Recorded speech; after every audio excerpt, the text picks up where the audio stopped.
Bismillahirrahmanirrahim. Assalamualaikum warahmatullahi wabarakatuh. Alhamdulillah. Alhamdulillahilladzi ikhtara min ibadihi wa mayyazahum bihidayatihi wa akramahum binabiyyihi wa azzahum bidinihi wa sallallahu wa sallama ala imamil mursalin habibi rabbil alamin sayyidina wa maulana Muhammad sallallahu alaihi wasallam wa ala alihi wa ashabihi wa tabi'ina lahum bi ihsanin ila yaumiddin, amma ba'd. Pemirsa yang dimuliakan oleh Allah Subhanahu wa taala. Bagaimana sikap kita tatkala kita digunjing orang, difitnah orang? Ketahuilah, pertama kali hal yang perlu kamu haturkan di dalam hatimu tatkala engkau difitnah dan digunjing orang, maka yakinkan di dalam hatimu, hidupmu lebih bagus daripada kehidupan mereka. Karena tidaklah seseorang itu berbicara tentang dirimu karena dirimu lebih indah, dirimu lebih baik. Kenapa harus menghadirkan sifat seperti itu? Agar supaya kamu termotivasi untuk tidak termakan dengan isu-isu yang mereka hembuskan. Adapun kalau dunia adanya pergunjingan, adanya fitnah, ya memang inilah isinya dunia. La tastaghribu qal aqdar madum tafihatid dar. Jangan kau merasa aneh jika di dunia kau banyak menemukan kesusahan, kegundahan, kefitnahan seperti ini, pergunjingan. Jangan aneh, memang dunianya sifatnya kayak gini. Enak itu dia di surga. Enak itu. Kalau dunia ya memang modelnya dunia kayak gini. Sifatnya dunia itu kayak gini. Ujian, terus cobaan, terus adanya fitnah, adanya pergunjingan, ya isinya dunia. Akan tetapi yang perlu kamu hadirkan adalah di saat engkau digunjing, difitnah oleh orang, maka katakan, kehidupanmu jauh lebih bagus dibandingkan dia, sehingga dia harus memfitnah kamu. Itu satu. Kemudian yang kedua, kamu evaluasi. Apa yang digunjingkan kepadamu? Kalau memang ternyata pergunjingan yang disampaikan kepadamu memang itu adalah benar, berarti kamu segera insaf, tobat. Kalau tidak, ya sudah, kamu nyantai. Nyantai. Jadi yang kedua adalah sikapnya, hendaknya kamu evaluasi kepada dirimu. Kenapa dia menggunjing saya? Jangan-jangan saya memang melakukan benar. Kalau melakukan benar, ya tobat dong. Minta maaf. Nah, ini yang kedua adalah evaluasi. Kemudian yang ketiga adalah sabar. Difitnah orang, sabar. Tidak ada balasan yang paling indah kepada juru fitnah dan kepada juru penggunjing kecuali sabar. Biarkan Allah yang membalas. Kalau kita membalas mereka, ketahuilah balasan dengan balasan nggak akan kelar-kelar. Tapi balaslah dengan cara yang diajarkan oleh para ulama, para kekasih Allah. Bagaimana? Dengan kesabaran. Dia memfitnah saya sabar. Dia menggunjing saya saya sabar. Kenapa? Tidak ada pergunjingan yang dilakukan tukang-tukang gunjing, kok yang digunjing itu tidak melakukan itu, atau bahkan melakukan itu, yang digunjing melakukan itu, maka ketahuilah dosa-dosa orang yang digunjing itu otomatis pindah kepada para pengunjing. Bahaya, besar sekali dosanya para pengunjing. Apa bedanya gunjing dengan fitnah? Kalau gunjing itu memang yang diomongi adalah melakukan dosa. Tapi digunjing, disebarkan ngalor ngidul. Dan tidak ada orang melakukan pergunjingan kecuali karena benci, iri hati, dengki. Adapun kalau fitnah lebih dahsyat juga daripada gunjing. Kenapa? Fitnah itu adalah orang tidak melakukan itu, tapi dibilang melakukan itu. Disebar ke mana-mana. Apalagi sekarang zaman akhir seperti ini. Zaman akhir seperti ini, kerusakan umat di akhir zaman seperti ini. Gara-gara gunjing, gara-gara fitnah. Media disebar kemana-mana. Media bukan ajang silaturahmi untuk menambah kedekatan diri kepada Allah, tapi dipakai untuk menyebar fitnah. Ini dituduh mesum, ini dituduh nyuri, ini dituduh korupsi, ini dituduh macam-macam. Sudah. Maka ahli iman di dalam menyikapi itu semuanya adalah dengan kesabaran. In asobahud dharra fa sobar.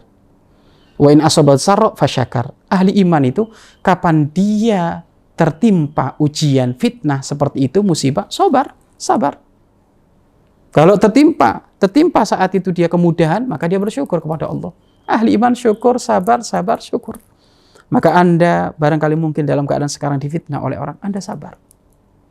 Minta balasan kepada Allah. Dan ketahuilah Allah Maha Adil. Allah Maha Adil. Tidaklah seseorang itu memukul hamba yang lain, memukul seorang lain, kecuali ada hitung-hitungannya di hadapan Allah. Tidak ada seseorang itu mencaci maki orang lain, kecuali ada hitung-hitungannya di hadapan Allah Subhanahu wa Ta'ala. Tidaklah seseorang itu ngambil duitnya orang lain kecuali ada hitung-hitungannya di hadapan Allah. Tidaklah seseorang itu menjatuhkan martabat kehormatannya orang kecuali ada hitung-hitungannya di hadapan Allah. Allah Maha Adil. Nanti akan diselesaikan di persidangan Allah. Maka Anda bersabar. Bersabar Anda. Jika menuai fitnah, menuai pergunjingan, Anda sabar. Kemudian yang keempat, Anda boleh membalas. Tapi tolong balasannya adalah lebih bagus, lebih damai, lebih indah. Bagaimana model fitnah yang boleh dibalas, Pak Ustadz? Mungkin fitnah ini akan menjatuhkan martabat keluargamu, martabat sebuah organisasi, martabat sebuah yayasan, maka boleh engkau membela, tapi membelanya dengan cara cantik. Sampaikan kebenarannya adalah seperti ini. Bukan dengan cara frontal, dengan cara-cara murahan juga, tidak. Maka ini termasuk adalah sikap-sikap yang perlu kita hadirkan kapan kita digunjing orang dan kita difitnah. Dan ketahuilah, yang paling utama adalah kesabaran. Yang paling utama sabar. Kafilah berlalu, anjing menggonggong kafilah berlalu. Kita ini termasuk adalah jenis kafilah. Kita ini termasuk adalah jenis-jenis orang yang berada di wilayah kemuliaan. Kafilah itu bagaimana? Kafilah itu orang yang tidak mengurusi hal-hal yang remeh, pergunjingan, fitnah kayak gini, enggak. Kafilah tidak mengurusi hal-hal yang kayak gitu. Itu mah anjing menggonggong itu. Anjing menggonggong bagaimana? Ribut saja, ada orang jalan ribut, ada orang ini ribut, ada orang ini, ya itulah itu kelasnya anjing itu. Maka Anda kelasnya adalah kelas kafilah. Kafilah bermartabat, tidak mau mengikuti hal-hal yang remeh seperti ini. Pemirsa yang dimuliakan oleh Allah Subhanahu wa taala, pastikan jika diri Anda sekarang berada di wilayah fitnah, Anda boleh mengambil beberapa sikap tersebut. 1, biar Anda tidak kecil hati. Bagaimana? Ketahuilah, tidaklah dia memfitnah dirimu, tidaklah dia menggunjing dirimu kecuali kehidupanmu lebih bagus. 1. Kemudian yang kedua adalah evaluasi. Dari apa yang digunjingkan, dari apa yang difitnahkan, bagaimana dirimu? Benar enggak? Kalau benar, kamu taubat. Kemudian yang ketiga adalah bersabar. Bersabar. Kemudian yang keempat adalah kalau memang harus membalas, boleh membalas. Tapi itu pun nanti martabat yang terakhir membalas ini. Itu pun urusannya dengan adanya organisasi, adanya yayasan, adanya nama baik dari sebuah keluarga yang memang perlu untuk disampaikan kepada masyarakat. Maka ini nggak masalah. Kemudian yang kelima, ambillah saat itu pembalasan dari Allah Subhanahu wa taala. Sudah, biar Allah yang ngurus itu semuanya. Allah Maha Adil. Allah akan menyelesaikan itu semuanya. Terserah sok apa yang kamu lakukan di dunia ini. Mau jadi tukang fitnah, mau jadi tukang pergunjing, terserah. Karena semuanya ada hitung-hitungannya di hadapan Allah. Dan mana orang yang kira-kira harus kita tolong? Jika ada yang difitnah sama ada yang memfitnah, mana yang harus ditolong? Yang memfitnah ini. Yang memfitnah ini. Yang difitnah mah Masya Allah pahala terus kalau dia sabar. Yang memfitnah, kalau dia mati, langsung su'ul khotimah. Antara yang digunjing sama yang menggunjing, mana yang ditolong? Ya yang menggunjing. Kenapa? Ditolong apa? Diingatkan. Kenapa? Kalau dia terus menggunjing seperti itu terus, berarti dia masuk wilayah kepada neraka Allah. Naudzubillah min dzalik. Mati lagi gunjing, ini langsung neraka. Dan ketahuilah, pergunjingan itu berangkat dari suudzon, jelek prasangka. Orang kalau sudah jelek prasangka, maka ketahuilah matanya adalah mata jelek, hatinya hati jelek, mulutnya adalah mulut jelek, sehingga tidak memandang siapapun, bahkan kekasih Allah pun, bahkan andaikan Nabi Muhammad pun, karena dia adalah orang yang biasa jelek prasangka, ia akan senantiasa mudah menggunjing. Padahal beliau kekasih Allah, orang yang dipilih oleh Allah Subhanahu wa taala. Mudah-mudahan kita semuanya terhindar dari urusan fitnah, terhindar dari urusan pergunjingan, dan andaikan jika masuk wilayah itu, mudah-mudahan Allah memberikan kesabaran kepada kita. Dan mudah-mudahan hati kita senantiasa evaluasi, dan mudah-mudahan dengan itu semuanya Allah lah yang membalas dengan cara Allah sendiri. Wallahu a'lam bishawab.